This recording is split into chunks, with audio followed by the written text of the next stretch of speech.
Bonjour les filles. On me demande très souvent la différence entre une éponge synthétique et une éponge naturelle, les avantages et les inconvénients. Alors, l'une et l'autre, il y a des avantages et des inconvénients, donc je vais juste vous expliquer. Par exemple, pour l'éponge synthétique, l'avantage c'est qu'on l'utilise à très court terme. Pourquoi ? Parce que d'une part, cette éponge va absorber la matière. Donc pour la laver, c'est quasiment impossible. La matière va rester à l'intérieur et va produire des germes. Donc on peut l'utiliser lorsqu'on part en voyage par exemple. Utilisez-la pendant une semaine, mais après jetez-la tout simplement. Et si vous voulez vérifier, il suffit tout simplement de couper votre éponge et vérifier à l'intérieur les germes qui commencent à proliférer étant donné qu'on ne peut pas la laver.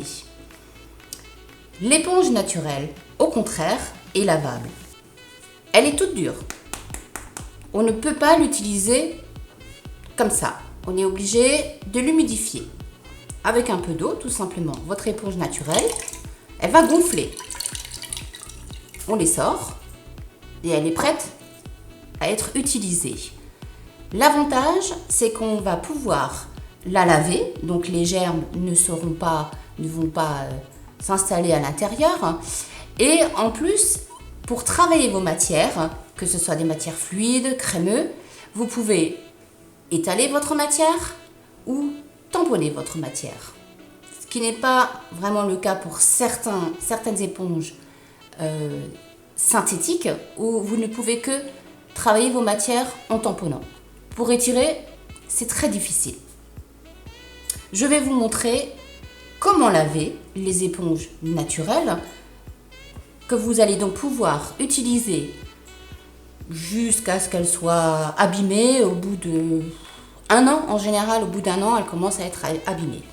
Pour entretenir votre éponge naturelle et pour la laver, il suffit de prendre un petit peu de savon et de l'eau tiède. Vous prenez un peu de savon, vous en mettez sur l'éponge et vous pressez. Et comme vous pouvez le voir, la matière sort, tout simplement. Voilà. Surtout, ne frottez pas pour faire sortir la matière. Vous allez abîmer l'éponge et ce serait dommage. Et on presse. Et votre éponge deviendra